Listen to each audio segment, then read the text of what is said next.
हो GT road ते ब्रेकां लगियां नी बिल्लो तेरी टोर वेख के, अज गड्डियां च गड्डियां वजियां नी बिल्लो तेरी टोर वेख के। चक दे गेम चक दे गेम चक दे गेम चक दे मैं जिस शहर से हूँ उस शहर में कोई इतने अच्छे उस्ताद नहीं है। कहाँ से? मुल्तान से। ओके। ठीक है, तो Lahore is a very big city. यहाँ पे आपको हर टाइप का म्यूजिक मिलेगा। जो सेंसिटिव लोग होते हैं ना, वो जिस मूड में होते हैं ना, अगर आप फेस्टिव मूड में है तो जट चढ़े या गचर या नच पंजाब बरनाच, वो उसमें आ जाता है। अगर आप थोड़े सैड मूड या स्पिरिचुअल मूड में है तो रंग रंग तेरे रंग। Exactly. और अगर थोड़े सैड मूड में है तो फिर रोंदियां ने मंगा छापा रोंदियां ने वालियां। ओ 4 दिना दी दुनिया है, कुछ खा ले पी ले मौजुड़ा, कुछ खा ले पी ले मौजुड़ा, सारे गा मा पा दा नी सा नी दा मा पा दा नी दा, पानी दा बुलबुला हो पानी दा बुलबुला। नाज़रीन, जब हम पाकिस्तान म्यूज़िक इंडस्ट्री की बात करते हैं, मैं जब भी पाकिस्तान म्यूज़िक इंडस्ट्री की बात करती हूँ तो मैं हमेशा ये कहती हूँ कि पाकिस्तान म्यूज़िक इंडस्ट्री दुनिया की बेहतरीन म्यूज़िक इंडस्ट्री में आती है। हमारे गुलकार ना सिर्फ पाकिस्तान में बल्कि पाकिस्तान के बाहर भी अपनी आवाज़ का जादू चलाते हैं, पूरी दुनिया में अपना डंका बजाते हैं। और ये हमेशा जो गुलकार गुजर गए वो भी और आज भी जो गुलकार मौजूद हैं, पूरी दुनिया उनको जानती है, मानती है, उनके गाने इंजॉय करती है। मैं अगर बात करूं पंजाबी के हवाले से, किंग ऑफ भंगड़ा और फिर पॉप म्यूज़िक, मैं तो जब भी पंजाबी कोई गाना मैंने सुनना होता है तो ही इज़ द वन जिनके गाने मैं हमेशा सुनती भी हूँ, इंजॉय भी करती हूँ। हम बात करें अगर बिल्लो दे कार जाने के हवाले से या फिर जीटी रोड पे ब्रेकें लगाएं, उसके अलावा नाच पजावन नाच, और फिर जब हम सूफी में बात करते हैं रंग दे और बहुत सारे गाने। मेरा एक पर्सनल फेवरेट गाना है, वो शायद बहुत सारे लोगों ने सुना हुआ होगा और बड़ा थोड़ा सा सैड सॉन्ग है, रोंदियां ने वंगा। तो बहुत सारे ऐसे गाने, अगर मैं यहाँ पे लिस्ट जो है वो बयान करना शुरू करूँ तो रात से सुबह हो जाएगी।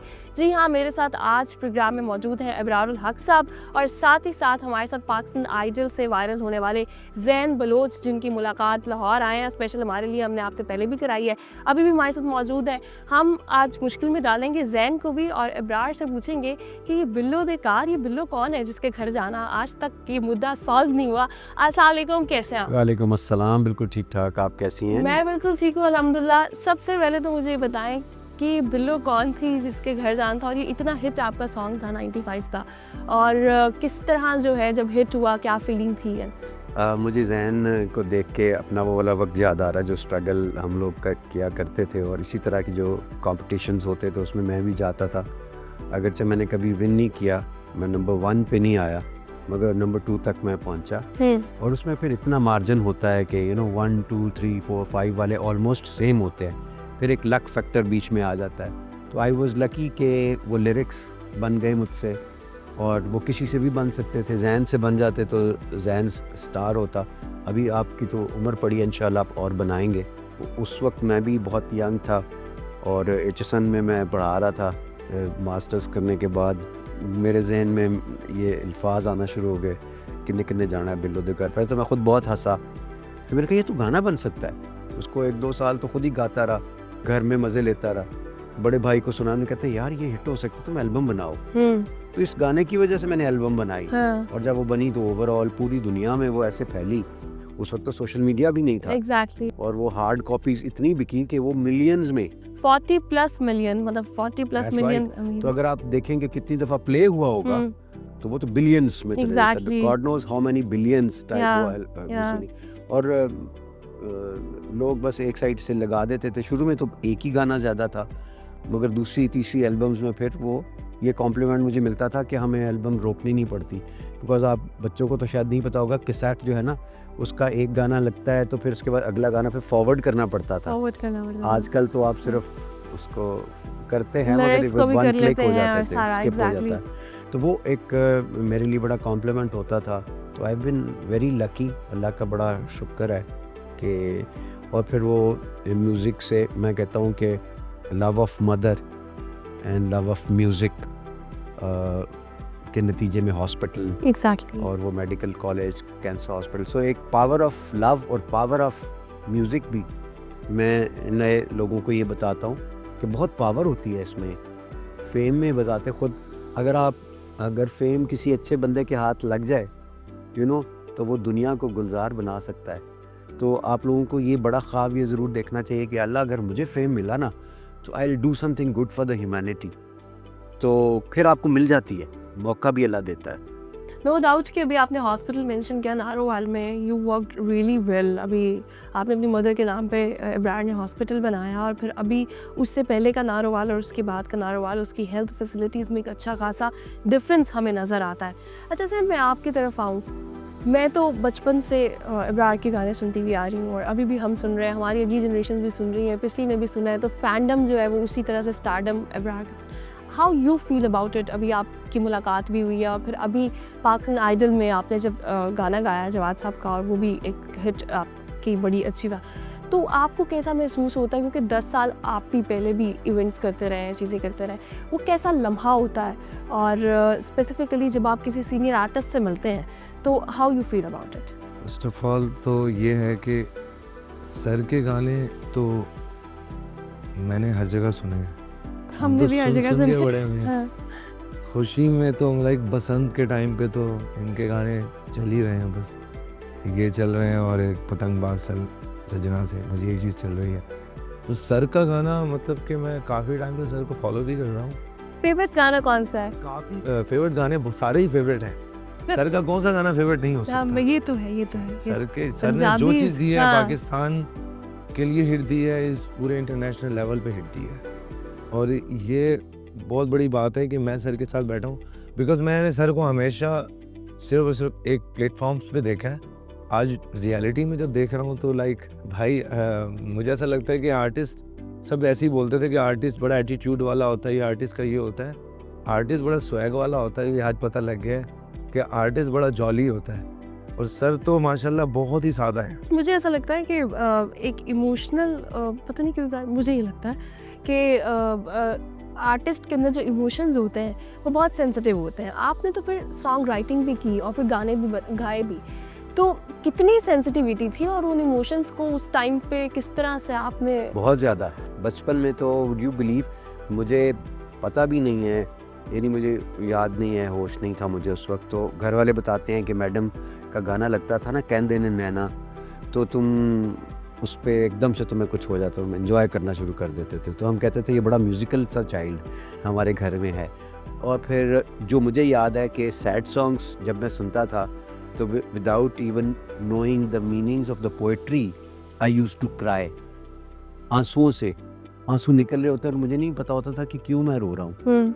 और फिर ना मैं उससे मुझे ये भी अंदाज़ा था कि this is something very private and close to my heart. So मैं कंबल के अंदर चला जाता था कि कोई देख ना ले मुझे रोते हुए। फिर मैं सोचता था कि मैं क्यों रो रहा हूँ, उसकी ट्यून से, सिर्फ उस गाने की ट्यून को लेकर, so which shows some sort of sensitivity. और वो आपके गानों में नज़र भी आती है ना, जब आप बहुत डेप्थ में चीज़ों को एनालाइज करते हैं। अब जैसे फरारी गाने में यारियाँ, और इस तरह आपने जिस तरह से सारा मैच किया, फिर चमकीली में आपने जिस तरह से डिफरेंट कॉन्सेप्ट्स को, उसके अंदर से अल्फाज जब हम देखते हैं डिफरेंट, और फिर उसको गाने का एक तरीका जो होता है वो बड़ा इम्पैक्टफुल होता है। तो हर गाने के अंदर हमें कोई ना कोई इम्पैक्टफुल चीज़ नज़र आती है। नच पंजाबन में अगर मैं देखूँ तो उसमें बिल्कुल पंजाबी एक खातून और पंजाब का पूरा वो, तो ये बड़ा डिफरेंट उसमें। तो मुझे लगता है कि आपका एनालिसिस बड़ा स्ट्रॉन्ग होता है, जब आप बड़े इमोशनल होते हैं तो you can really do really well. अच्छा, जो सेंसिटिव लोग होते हैं ना, वो जिस मूड में होते हैं ना, अगर आप फेस्टिव मूड में है तो जट चढ़े या गच्चा या नच पंजाब बरनाच, वो उसमें आ जाता है। अगर आप थोड़े सैड मूड या स्पिरिचुअल मूड में है तो रंग रंग तेरे रंग। एग्जैक्टली। और अगर थोड़े सैड मूड में है तो फिर रोंदियाँ ने मंगा छापा रोंदियाँ ने वालियाँ। मतलब उसको आप डिफ़ाइन कर सकते हैं ईजीली, अगर आपके अंदर वो अल्लाह ने स्किल दी है लिखने की या गाने की। जब म्यूज़िक इंडस्ट्री के बारे में इतना ख़ास तो मैं नहीं जानता, क्योंकि सर ने तो मतलब कि म्यूज़िक इंडस्ट्री को दिया है हमेशा। तो पाकिस्तान के अंदर ऐसे काफ़ी आर्टिस्ट हैं पंजाबी, जो मतलब कि मुझ जैसा इंसान है जिसको आता ही है, मुझे कुछ नहीं पता इतना, बट सर की चीज़ें सुन के ना काफ़ी सारे पंजाबी आर्टिस्ट हैं ना, उन्होंने बहुत कुछ सीखा, और इनसे बहुत सारे आर्टिस्ट निकले हैं, बहुत ज़्यादा। जब सर के गाने आए थे उस टाइम इतने आर्टिस्ट नहीं थे, और बहुत टफ ज़माना था, तब सोशल मीडिया नहीं था। सर के टाइप के सिंगर्स थे भी नहीं। Sir the one and only army, ठीक है, एक ही आर्मी, वन मैन आर्मी थे। सो सर से मतलब कि अगर मैं कहूँ तो मैंने सर को सुन के भी अपने अंदर म्यूज़िक क्रिएटिविटी मतलब पैदा की है कि सर की ये चीज़ें भी यार इस तरह भी कर लोगे तो अच्छा होगा।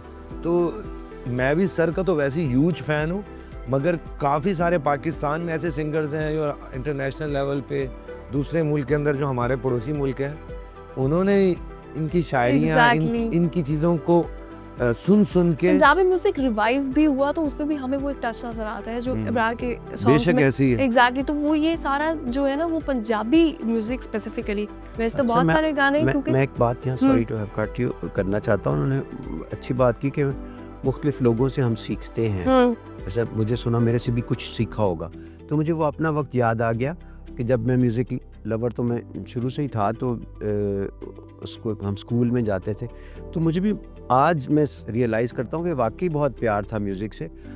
हर तरह के म्यूज़िक को सुनते थे। और जैसे वो हामिद अली साहब की, असद अमानत अली के उचियाँ लमियाँ लाल खजूरा, क्या और एक थे उमरान लंगिया बाबा, वो तो हो गया। एक और था लागी रे तो से लागे, उसमें एक पार्ट आता है, सरगमे हैं उसकी, तो मैं ना उसको स्लो करके उसके सरगम हाथ से लिखता था और फिर उसको बाकायदा फिर मैं गाता था उसको रट्टा लगा के, क्योंकि कोई टीचर तो नहीं था, तो हम उससे सीख रहे होते थे। तो मुझे वो याद है, वो इस तरह से था, हम सरे ग सरे सा सरे रे सा ग नी रे सा रे नी सा नी रे सा सरे ग म प द प म ग म ग रे सा सरे ग म बम बम ब ब ब ब बम ब बम बम ब म म म पम ब म म म ग ग म ग म ब म ग म ग म ब म ग म रे ग ग ग न ने सा नी नी सा नी नी रे सा नी नी सरे ग रे सा सरे ग रे सा सरे ग रे सा सा लागी रे तो से लागी। अब ये देखो, इतना मुश्किल काम बगैर किसी टीचर के अगर एक बच्चा मेहनत कर रहा है उस ज़माने में, और वो लिख रहा है स्लो करके, स्लो करते थे तो सुर भी गिर जाता था, टेम्पो भी रहना सारे का सो रे गो सो रे सा गा ले, तो उसे लिख के पूरा उसको रट्टा लगा के उसको यार, तो ये एक तरह से मेहनत ही है। बेशक ऐसी है। तो उधर से सुन, इसी तरह और गाने सुन लिए, नाजिया हसन साहिबा, जुनैद जमशेद, ये हमारे बड़े वो थे ना, हम उस वक्त बच्चे थे जब से हम इनको सुनते, तो वो थोड़ा सा मॉडस्कॉट टच उनका आ गया, पॉप म्यूज़िक का, थोड़ा सा क्लासिकल, तो वो जब कंबाइन हो के आपके सामने आता है तो आप खुद एक ऐसे डाइवर्सिफाइड आर्टिस्ट बन जाते हैं। तो जैसे आपने कुछ भंगड़ा सुना होगा, कुछ आपने स्पिरिचुअल आबदा परवीन जी को सुना होगा, जो हिट आइटम होता है एग्जैक्टली। तो आपके पास ना नेक्स्ट लेवल आ जाता है, बेशक ऐसी है ना। है। तो बेशक ये लोग फिर हमसे बहुत आगे जाएंगे इंशाल्लाह, और पाकिस्तान को प्राउड फील कराएंगे पूरी दुनिया में। तो ये मुझे अच्छी लगी बात के मुख्तलिफ लोगों से आप सीखते हैं, उनमें से एक मैं भी हूँ, तो मेरे लिए और ज़्यादा ऑनर की बात। मैं भी सर, मसला है ना, मैं जिस शहर से हूँ, उस शहर में कोई इतने अच्छे उस्ताद नहीं है। कहाँ से? मुल्तान से। ओके, ठीक है, तो Lahore is a very big city, यहाँ पे आपको हर टाइप का म्यूज़िक मिलेगा, यहाँ पे आपको हर टाइप का उस्ताद भी मिल जाएगा। मगर जब हम मुल्तान में जाते हैं ना, तो मुल्तान के अंदर इतने क्योंकि फोक है, सिर्फ फोक म्यूज़िक चलता है, सराइकी म्यूज़िक को ज़्यादा रिकमेंड किया जाता है। अब मुझे सब बंदा रॉक पॉप गाने वाला हो और वो जाके खान साहब को कहे कि मैंने रॉक गाना है, भाई तुसी जाओ अगे, तो सिर्फ थोड़ी जगह ही अगे आ। तो वो एक सीन है कि मैं आपको ये कह रहा हूँ ना कि आपने आपको खान साहब के पास अगर आप जाएं तो बहुत अच्छी बात है। इवन अगर आप नहीं भी जाते तो जो म्यूजिक आपके पास मौजूद है उसको सुने, बेशक वो आपका उस्ताद है। जी बिल्कुल। आजकल तो हर चीज़ आपकी पाम में मौजूद है ना।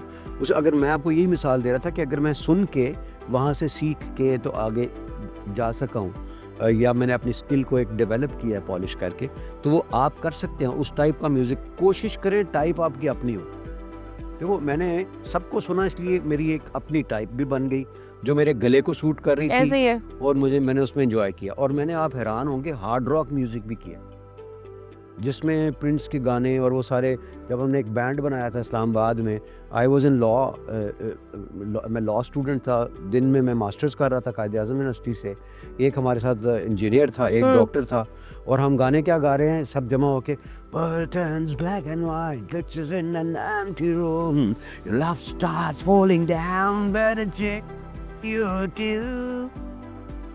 Reach for the golden rings, reach for the sky, hey baby just spread your wings। यानी गला जितना खराब होगा हम समझते थे उतनी अच्छी आवाज़ आपकी निकलेगी, क्योंकि उनको फॉलो कर रहे थे। बेशक ऐसी। अब जब उसका टच भी आपके अंदर मौजूद है नुसरत साहब को भी आप पसंद कर रहे हैं, 3 4 5 मिल गए हैं, तो फिर आप इतने डाइवर्स हो जाते हैं कि कहीं ना कहीं आप किसी ना किसी को यूज़ कर सकते किसी ना किसी को यूज़ हैं। ये ऐसे सोचो, कैसे? तो इतना कुछ करके आए ना, तो बजाय इसके कि आप तो सिर्फ एक पे इत्तेफाक करें, तो फिर आप अपने गले को जो सूट कर रही है ना चीज़, करते करते करते वहाँ पहुँच जाते हैं। सो मुझे फाइनली लगा कि अब लोग मेरे से एक्सपेक्ट यही करते हैं। हाँ, उनको नहीं पता कि इसने कभी हार्ड रॉक गाया भी hard होगा, rock का। उनके जहन में क्योंकि अबरार वो का वही फेमस याद है। इतने ज्यादा है बाकी सॉन्ग्स के, वो लेकिन उसको कहीं कहीं कहीं ना कहीं आपको रंग ओवरशैडो रंग भी मिलता है। एग्जैक्टली। सानू तेरे नाल प्यार हो गया, भीगा भीगा से दिसंबर। बहुत सारी सजेशंस और बड़ा एक इम्पॉर्टेंट होता है, मैं यहाँ पे मेंशन करती चलूँ, क्योंकि जैन यहाँ पर हैं कि सीनियर आर्टिस्ट से, किसी भी फील्ड के अंदर आपके जो सीनियर्स हैं उनसे जब आप बहुत सारी सजेशंस लेते हैं, उस पर अमल करते हैं, तो बड़ा आपको बेनिफिट भी होता है।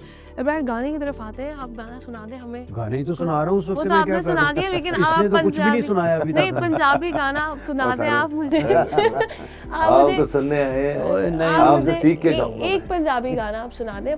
रोंदियां ने वंगा छापां, रोंदियां ने वालियां, आखण वछोड़े दियां, आखण वछोड़े दियां, रातां आईयां कालियां, रोंदियां ने वंगा छापां, रोंदियां ने वालियां।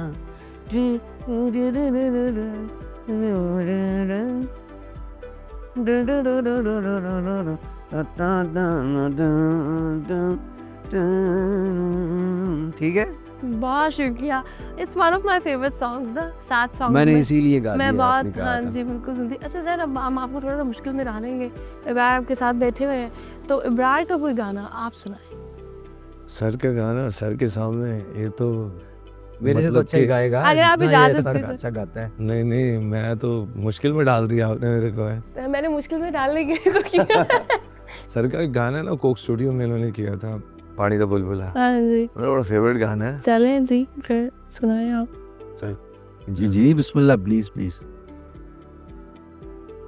ओ 4 दिनां दी दुनिया है, कुछ खा ले पी ले मौजुड़ा, कुछ खा ले पी ले मौजुड़ा, सारे गा मा पा नी सा नी दा मा पा गा रे दा, पानी दा बुलबुला, हो पानी दा बुलबुला, पानी दा बुलबुला, ओ पानी दा बुलबुला। सर कुछ आगे से आप सुना। बहुत मुझे तो भी याद है कि लाहौर की तरखान की अराई की अवान को चाहोती मर्तबान, एक राय दी दुकान, एक राय दा मकान। आगे सुना ना, मुझे तो याद नहीं है पूरा। क्या बात है जनाब, I am loving this. Sir के जितने भी गाने गा लो ना, हाँ। सारे ही मतलब के ना, लाइक मैं किसी इवेंट पे जाऊं और मुझे सराइकी गाने का रिक्वेस्ट करेंगे ना, तो उसमें से 100 लोग होंगे कि भाई इब्रार का गाना, इब्रार सर का गाना गाना, तो लाइक ये तो भाई हिट है ना। अच्छा हम कुछ लास्ट बातें करेंगे, और वो ये जैसे अभी जैन को आपने कॉम्प्लीमेंट दिया, बहुत सारे सीनियर आर्टिस्ट आपके ज़माने में आपको कॉम्प्लीमेंट देते होंगे, एक बेस्ट कॉम्प्लीमेंट जो आपको किसी सीनियर आर्टिस्ट से दिया और आपके साथ हमेशा रहा और आपको याद हो। देखिए, असल में डिपेंड करता है वो कॉम्प्लीमेंट दे कौन रहा है, ये बड़ा exactly, important that's what matters। अब अगर कोई एक ऐसा बंदा, इसको म्यूज़िक के बारे में ज़्यादा इल्म नहीं है सारा, उसका तो मैटर करता ही करता है। उसके अपनी तरह से इम्पोर्टेंट इसलिए है कि वो एक लेमैन है, अगर उसको आपने कनेक्ट किया ना, that means public at large आपके साथ कनेक्ट हो गई है। लेकिन उससे भी इम्पोर्टेंट कॉम्प्लीमेंट उस शख्स का होता है जो म्यूज़िक को इन डेप्थ समझता है। एग्जैक्टली। मेरे एक तबलिस्ट हैं, उनका नाम है सज्जाद डाडू।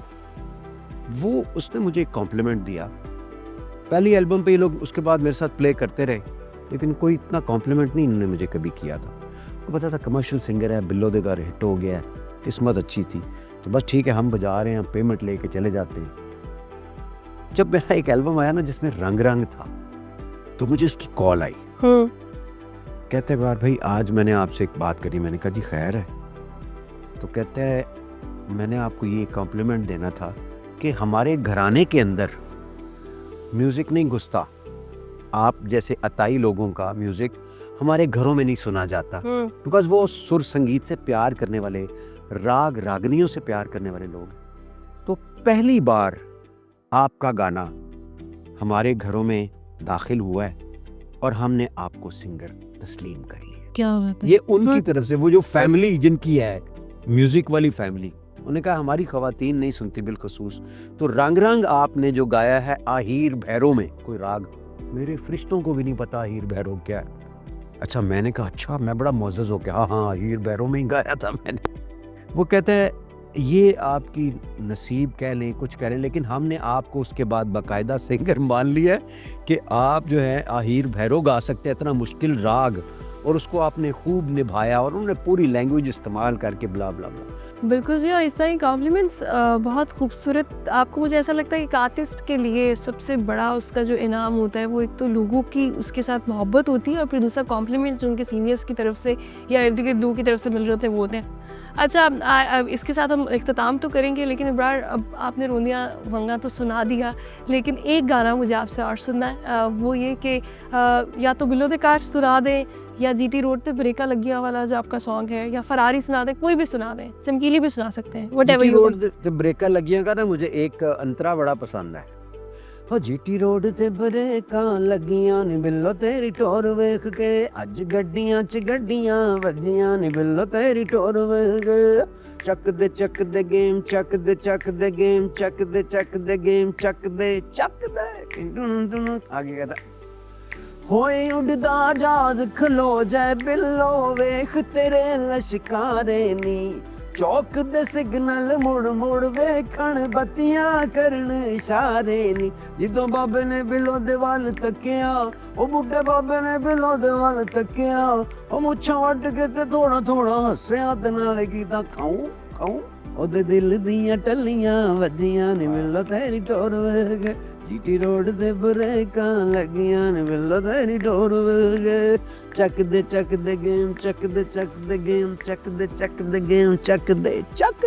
क्या बात है, और आपने चक दी है गेम, और आज तक हमेशा से उठाई हुई है और उसी तरह से चल रही है। इसी के साथ मैं प्रोग्राम का इख्तिताम करूँगी, और यहाँ पे एक चीज़ मेंशन करती चलूँ कि हमारे इर्द गिर्द ऐसे बहुत सारे गुलकार जिनको हम सुनते आए हैं, सुन भी रहे हैं, आज भी उनके गाने उसी तरह। Ibrar is one of those people कि जिनके गाने आप 95 में अगर सुनते थे या आज 2026 में सुनते हैं तो उसकी फ़ील वही है। इवन दो जो मुझसे आगे की जनरेशन्स हैं वो भी इनकी फ़ैन है, और वो भी इनके गानों पे आज भी उसी तरह भंगड़ा डालती हैं, उसी तरह इंजॉय करती हैं। तो आई थिंक इट्स इनके जो song it's for ever, and he is for ever as well. और जैन बहुत शुक्रिया आपका भी इब्रार, बहुत thank you so much for your time, you were being humble. इसी के साथ प्रोग्राम का ख़त्म करती हूँ। अपना बहुत ख्याल रखिएगा, अपनी मेज़बान रामीन को दीजिए इजाज़त। अल्लाह ने क्या।